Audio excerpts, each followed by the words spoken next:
جب ہم ڈیزائننگ سے متعلق اس پروسیجر کو سمجھ رہے ہیں تو عموماً دیکھا گیا ہے کہ بعض پہلو ایسے ہیں جن کو کہ ہم اگنور کر دیتے ہیں، نظر انداز کر دیتے ہیں،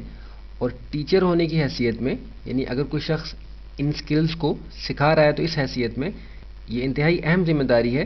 کہ ایسے پہلو جن کو کہ ہم ان چیزوں کی ٹریننگ حاصل کرتے ہوئے اگنور کر دیتے ہیں، ان پہلوؤں پہ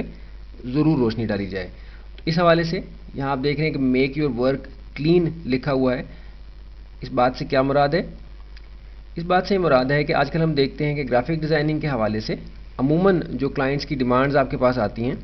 اس میں بعض ایسے پہلو ہوتے ہیں کہ جو کہ اخلاقی اعتبار سے اور شرعی اعتبار سے جائز نہیں ہوتے، جن کو کہ اختیار کرنا اگرچہ آپ کو مالی فائدہ دے سکتا ہے، آپ کے کلائنٹ کو خوش کر سکتا ہے، آپ کی شہرت کو بڑھا سکتا ہے، آپ کو مزید کام ملنے کا سبب بن سکتا ہے، لیکن وہ پہلو ایسے ہیں کہ ان کو ہم عموماً نظر انداز کر دیتے ہیں، لیکن وہ اخلاقی اعتبار سے اور خاص طور پہ ہماری آخرت کے اعتبار سے بہت زیادہ نقصان دہ ہوتے ہیں۔ جیسا کہ ہم نے اپنے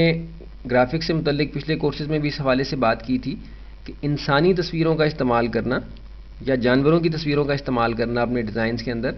شرعی اعتبار سے قطعاً ممنوع ہے۔ اس حوالے سے اگر آپ مزید معلومات حاصل کرنا چاہتے ہوں تو اسلامک اسکالرز سے یعنی علماء کرام سے آپ رابطہ کر سکتے ہیں اور مزید معلومات اس حوالے سے حاصل کر سکتے ہیں۔ لیکن یہاں جو ایک اہم پہلو نوٹ کرنے کا ہے کہ جب ہم نے یہ مارکیٹنگ اور ایڈورٹائزنگ کے سبجیکٹس پڑھے تو یہ پتہ چلا کہ ہم جو اپنے ڈیزائنز میں تصویریں استعمال کرتے ہیں، ہمارے ڈیزائن کا جو سائیکولوجیکل پہلو ہوتا ہے جس کا مقصد لوگوں کو اس ڈیزائن کی طرف متوجہ کرنا ہوتا ہے، تو اس پہلو کو کور کرنے کے لیے ہم کوئی ایسی تصویر استعمال کرتے ہیں جو کہ چونکا دینے والی ہو یا متوجہ کرنے والی ہو،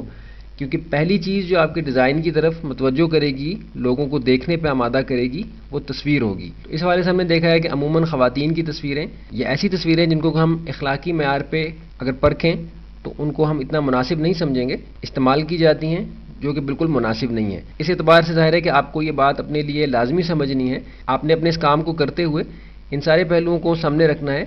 کہ کسی بھی حوالے سے آپ اپنے صرف مالی مفاد کے لیے اخلاقی یا شرعی اقدار کو چھوڑ نہ بیٹھیں۔ کچھ عرصے بعد جو آپ کے کام کی پہچان بن جاتی ہے اس حوالے سے، تو اسی طرح کے کلائنٹس آپ کے پاس آتے ہیں جن کو پتہ ہوتا ہے کہ بھئی انہوں نے جو کام کرنا ہے وہ اس طرح کا ہوگا اور کس طرح کا کام آپ نہیں کریں گے۔